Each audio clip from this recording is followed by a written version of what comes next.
Дашнэм 1945 онд Доржийн Дарживын ууган хүү болон мэндэлжээ.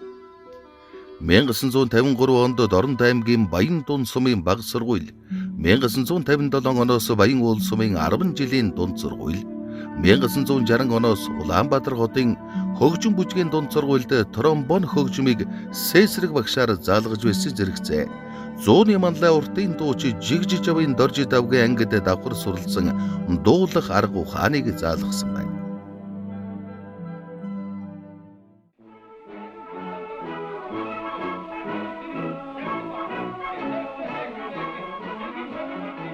(1968 онд ардын цэрэг албан татагдан Монгол ардын армийн дуу бүжгийн ансамблд дуучнаар ажиллах болсон. 1970 онд нисгэгчийн дуу, Мичиж хүргэх алтай, Дайч нөхрийн дуу, Дайчдын аяны дуу,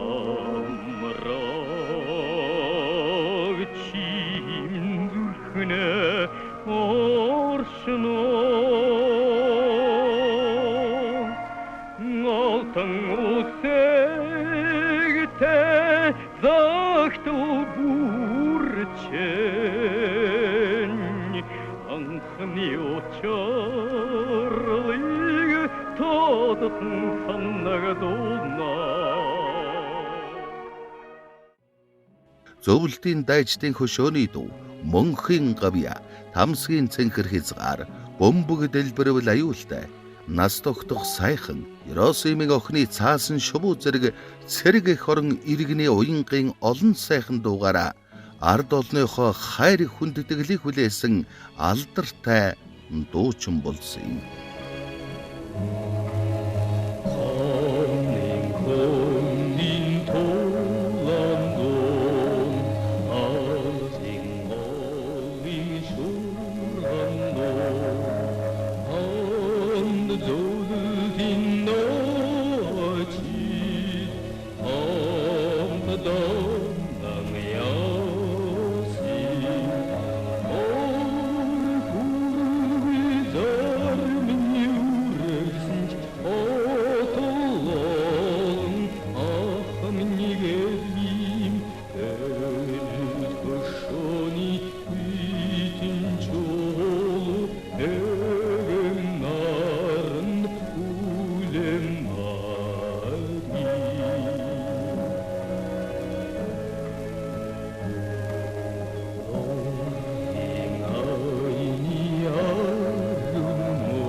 Дуулахын зэрэгцээ дууны найруулга, дуу дуулаачийн том бүтээлүүдэд төөрвөн Төмөн жаргалын цомнолоор Наалдан пад хүүхдийн дөр, Сүрэн живийн цомнолоор Тэнгэрийн зүүдний хүн дөөрийн хөгжмийн найруулгыг бичин тоглуулсан. Мөн хамтаар дархалсан ялалт хар зас оротори, 9 эрдэнийн орон, 3 сарын 18 акапелла зэрэг олон арван найрал дууны бүтээлүүд, 200 гаруй дуу, дан хөгжим гоцлол болон үндэсний цөөхөл болон симфони найрал хөгжим зориулсан уран сэтгэмж удирдгал бүтээлүүдийг төрөвсөн хөгжмийн зохиолч юм.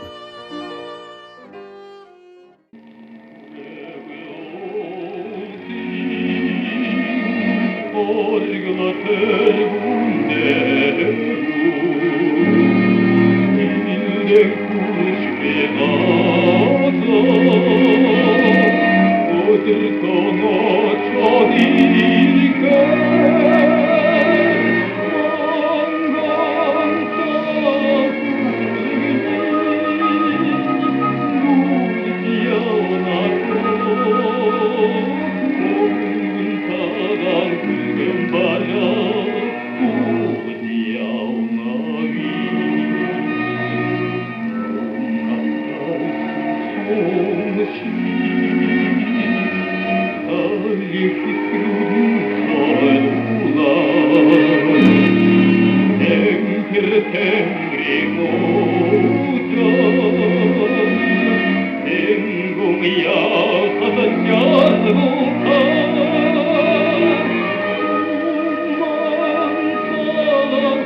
Дашнам 1972 онд Монголын иргэний агаарын тээврийн тэргүүний ажилтан ардын хувьсгалын ойн медалууд Алтан гад содонгоор шагнуулж 1982 онд Монгол улсын гавьяат жүжигчин Сол хүртсэн юм.